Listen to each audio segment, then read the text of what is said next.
आप सभी का ध्येय 9/2026 में हार्दिक स्वागत कर रहा हूं। यह कार्यशाला विश्व युवक केंद्र एवं बजाज फाउंडेशन के संयुक्त तत्वावधान में आयोजित की गई है। इस उद्घाटन दिवस पर आप सभी के साथ उपस्थित होना मेरे लिए बहुत आनंद की बात है। यह सप्ताह भर का कार्यक्रम देश भर से आए समर्पित सामाजिक कार्यकर्ताओं और उत्साही परिवर्तनकर्ताओं को एक मंच पर लाया है, जहां विचारों का आदान प्रदान होगा, सामाजिक पहलुओं को साझा किया जाएगा और क्षेत्र, भाषा व सीमाओं से परे मित्रता की सेतु बनेंगे। भारत विविध जलवायु परिस्थितियों और समृद्ध प्राकृतिक संसाधनों से संपन्न देश है। भारत के लगभग 70% जनसंख्या अपनी आजीविका के लिए कृषि और उससे जुड़ी गतिविधियों पर निर्भर है। मैं हमारे किसानों की सहन शक्ति और दृढ़ता को नमन करता हूं, जो अनियमित मौसम, सीमित संसाधनों और वर्षा पर अत्यधिक निर्भरता के बावजूद निरंतर खेती करते आ रहे हैं। जब बजाज फाउंडेशन ने यहाँ कार्य आरंभ किया, हमने नदियों और नालों के पुनर्जीवन, जल स्रोतों का नूतनीकरण और सिंचाई के विस्तार से शुरुआत की, क्योंकि जल ही कृषि की जीवन रेखा है। मित्रों, यह 20 वर्ष की यात्रा आसान नहीं रही। मुझे आज भी वे शुरुआती दिन याद हैं जब केवल कुछ ही किसान प्राकृतिक खेती को अपनाने के लिए तैयार थे, जबकि रासायनिक खेती के कारण उनकी मिट्टी की उर्वरता नष्ट हो चुकी थी। लेकिन आज मुझे गर्व के साथ यह कहने का अवसर मिल रहा है कि हर वर्ष प्राकृतिक खेती अपनाने वाले किसानों की संख्या बढ़ रही है। वे आज सच्चे अर्थों में आत्मनिर्भर बन रहे हैं। आपके क्षेत्र भ्रमण के दौरान आप इस परिवर्तन को प्रत्यक्ष अनुभव करेंगे और किसानों में लौटी आत्मसम्मान की भावना को महसूस करेंगे। बजाज फाउंडेशन में हम इस स्पष्ट दृष्टि के साथ कार्य कर रहे हैं कि प्रत्येक परिवार को विष मुक्त और पौष्टिक भोजन उपलब्ध हो। इसके साथ साथ हम किसानों को सामुदायिक बीज बैंकों के माध्यम से सहयोग कर रहे हैं। किसान उत्पादक संगठनों FPOs द्वारा आय बढ़ाने के प्रयास कर रहे हैं और सामूहिक व व्यक्तिगत स्तर पर सहायता भी प्रदान कर रहे हैं। कृषि के साथ साथ आपको हमारी एक अत्यंत प्रेरणादायी पहल डिज़ाइन फॉर चेंज से भी परिचित कराया जाएगा। यह आंदोलन बच्चों और किशोरों को सशक्त बनाकर समाज के भविष्य को आकार दे रहा है। जय हिंद, जय किसान, धन्यवाद।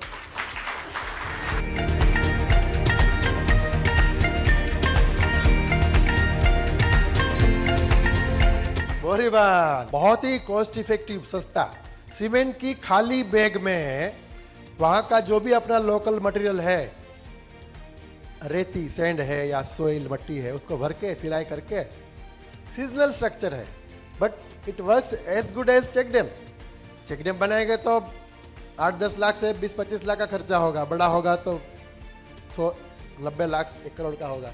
और इसमें 1 रुपया की एक बैग आती है, खाली 2 रुपये की आएगी, बस वही खर्चा है। बाकी मैन पावर अपने किसान, अपने NGO के साथी मिलके कर लेते हैं। तो ऐसे करीब 5600 से भी ज़्यादा बोरी बन गए हैं। वेल रिचार्ज करते हैं, कोई कुआं रिचार्ज, बोरवेल रिचार्ज करते हैं। राजस्थान में भी हम करते हैं बोरवेल रिचार्ज का।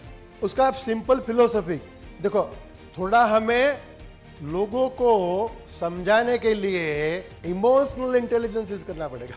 समझ रहे आप? वो कैसे करेंगे? तो मैं इसका एक सिंपल एग्जांपल देता हूं। बरसात का पानी जब धरती पे गिरता है तो धरती प्यासी है। उस पानी को जमीन में परकोलेट होने में, रिचार्ज होने में कई साल लगते हैं। आज आप जो ग्राउंड वाटर उठा रहे हो कुएं के माध्यम से या बोरवेल के, वो 50 साल 100 साल का पुराना पानी होगा। तो उसको उतरने में बहुत समय लगता है, बहुत साल लगते हैं। जैसे हम पानी अपने मुंह से पीते हैं, ठीक उसी तरह borewell and wells are the mouth of the earth. कुएं और बोरवेल धरती के मुंह है। धरती माता प्यासी है, उसकी प्यास छिपाने के लिए, बुझाने के लिए हमें उसके मुंह में पानी डालना पड़ेगा। कौन सा मुंह है? कुएं और बोरवेल। कैसे डालेंगे? हम जैसे आरओ का पानी पीते हैं, फिल्टर चैम्बर बना के बरसात का पानी जो खेत पे आता है उसको रिचार्ज करना है। सिंपल इमोशनल इंटेलिजेंस हुआ। ये हमारा फार्म पॉन्ड है। तो फार्म पॉन्ड खेत में भी है और जहाँ ज़्यादा ज़मीन है वहाँ भी कर सकते हैं। तो करीब 9,000 से भी ज़्यादा ऐसे रिचार्ज और फार्म पॉन्ड बनाए हैं। आपने PIM का नाम सुना है? पार्टिसिपेटरी इरिगेशन मैनेजमेंट स्कीम का नाम सुना है? उसमें भी सहभागी सिंचाई व्यवस्था है। जितने भी केनाल है वो फार्मर की सोसाइटी बना के फार्मर मैनेज करते हैं। तो उसमें भी सिस्टम बनाया है कि लास्ट फार्मर को पानी पहले मिलेगा और पहले वाला को लास्ट। तो बारी बारी पानी लेते हैं तो खुद मैनेज करते हैं। ड्रिप और स्प्रिंकलर जो कि पानी बचाता है वो भी साथ साथ प्रमोट कर रहे हैं। तो उसमें भी करीब 20,000 से भी ज़्यादा ड्रिप सिस्टम और स्प्रिंकलर सिस्टम लगवाए हैं।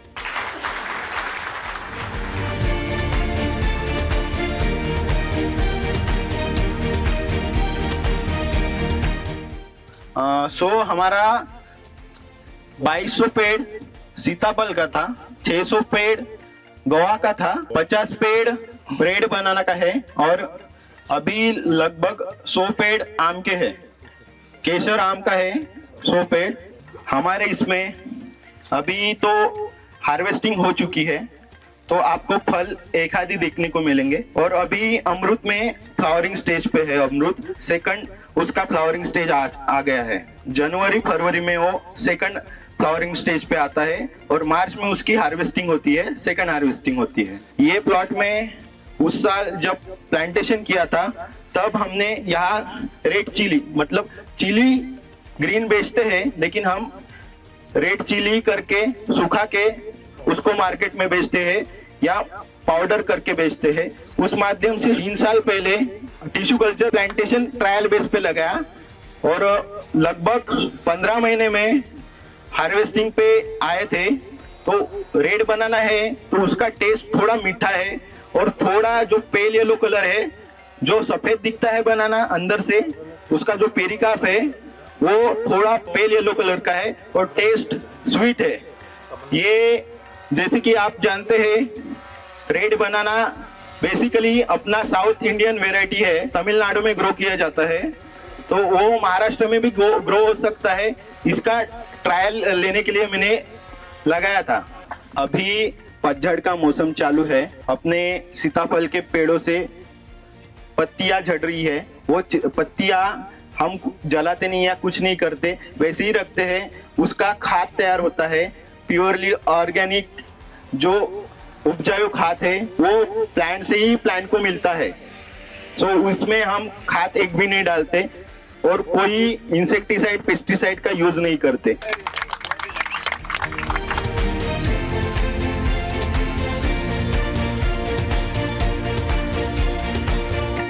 सर्वप्रथम माझे मित्र आणि या शाळेचे मुख्याध्यापक श्री पाटील सर यांना मी धन्यवाद देतो या कारणास्तव, कारण या ठिकाणी we are all the participant of the Kamal Nayan Jamnalal foundation and other institution is Vishwa Yuva Kendra, that is the name of that institution.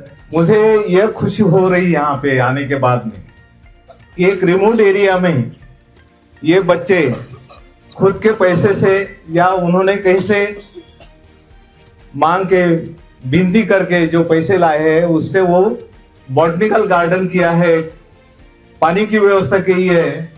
It is one of the basic needs of the human beings.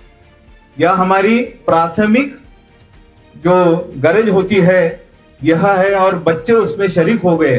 इसलिए मैं सभी बच्चों का जो यहाँ पे पढ़ते हैं और बाहर से यानी इसी स्कूल से अब यहाँ कार्य कर रहे हैं टीचर्स, उनका भी तहे दिल से अभिनंदन करता हूं और स्वागत भी करता हूं। कमल नयन जमनालाल बजाज फाउंडेशन और विश्व युवा केंद्र की ऑर्गेनाइजेशन से यह हुआ है, लेकिन हम अगर वहां पे जाए, हमारे गांव में जाए और वहां ऐसे बच्चा है तो उन बच्चों को इस अच्छा जो यह एक फाउंडेशन का काम है, विश्व युवा संगठन का काम है, इसमें अगर हमारे गांव में ऐसे जो बच्चे हैं इनको भी इसमें सम्मिलित किया तो मुझे लगता है कि यह हमारा एक अच्छा कार्य पूरे दुनिया के सामने जाएगा।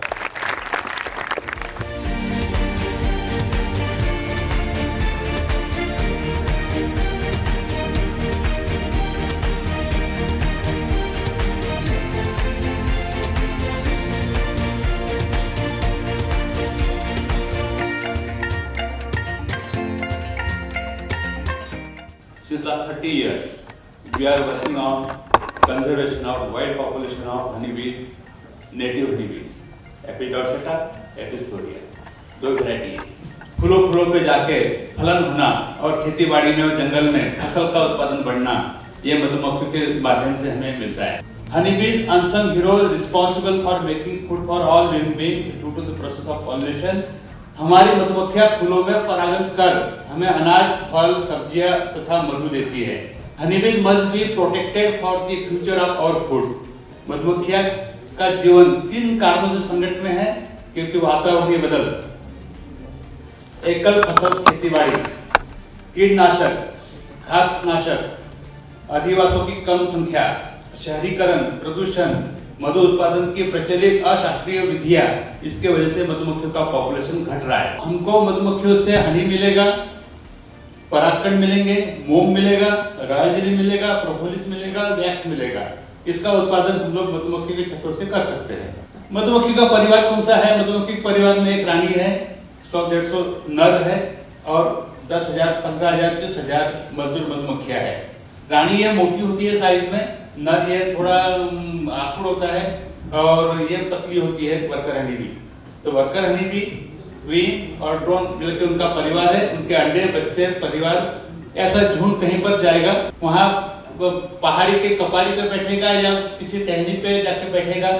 वहाँ जूनियर सीनियर मधुमक्खियां होती है। फूलों पे जाके पराग सिंचन की क्रिया है वो मधुमक्खियां करती है। ये ऐसा डांस, राउंड डांस कर लिया तो food resource is within 50 metres from the nest. ऐसा यदि उल्टा इन लाइक डांस किया, इसका मतलब है कि food resource is beyond 50 metres from their home. किसी को नेक्टर मिला, किसी को नेक्टर पॉलन दोनों मिला, दोनों का लेकर सिंचन करके मधुमक्खियां अपने घर में लौटती है। ये ऐसा हेक्सागोनल घर बनता है। घर बनाना, घर की साफ सफाई करना, घर में टूट टाट कुछ हुआ तो उसकी दुरुस्ती करना, मकरंद परागकण जमा करके बच्चों का भोजन तैयार करना, बुढ़ापे में पानी जमा करना और अपने परिवार को, अपने घर को ये चोरों से बचाना, ये पूरी काम मधुमक्खियां करती है। हमें पूरे मधुमक्खी के परिवार से हनी का उत्पादन लेना है, उसके लिए आपको नई विधि का उपयोग करना पड़ेगा। ऐसा घर उसका, ये अंडे, अलिया, कोश,